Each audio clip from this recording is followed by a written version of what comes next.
along the way, you'll figure it out if you really want to. The next thing, belief.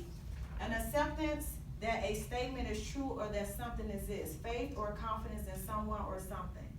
So a lot of times people make decisions in their life based on their belief system.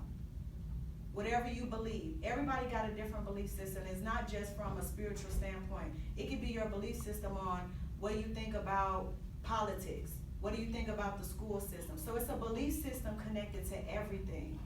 And a lot of people only look at the spiritual part, which is the most important, but there are other belief systems that you have that help you make your daily decisions.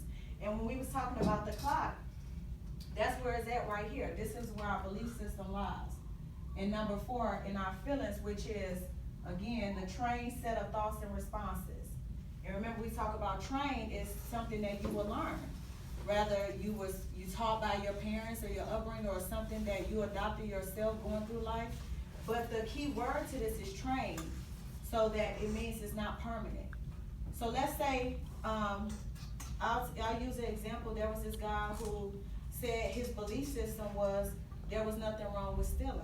Because if you need it and you don't have the money for it, you have to find a way to get it. That was his belief system.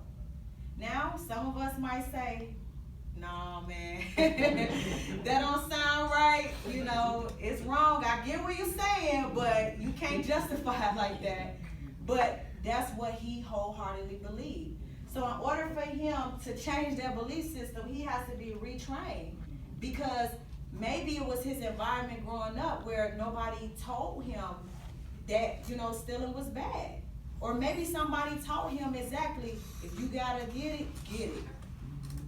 You know what I'm saying?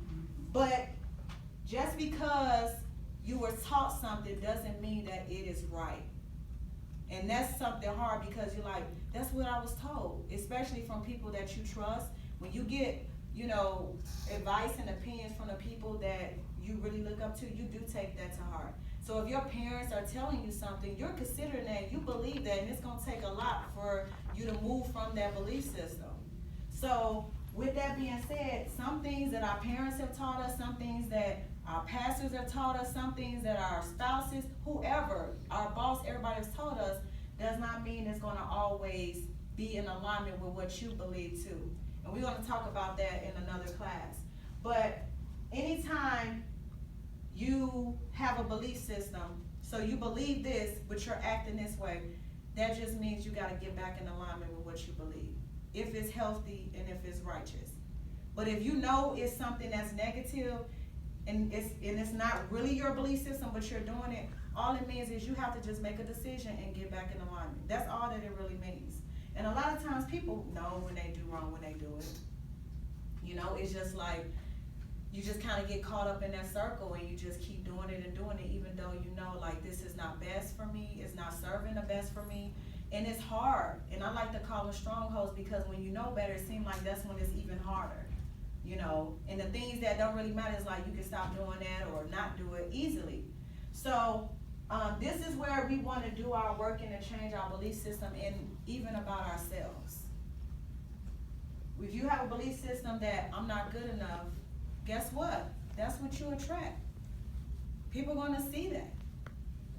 So I like to look at every little piece of your belief system are like little magnets within you, and it's attracting it to you. So if I am a person who is very negative, I am going to attract negative people. But I'm going to get mad when they're negative, not realizing I'm attracting them because that's who I am as well.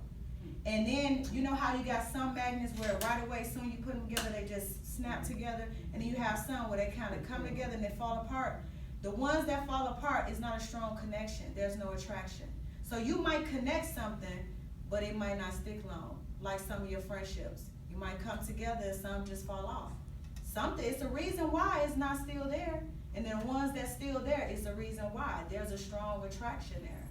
So that's kind of how I like to look at, you know, who we are.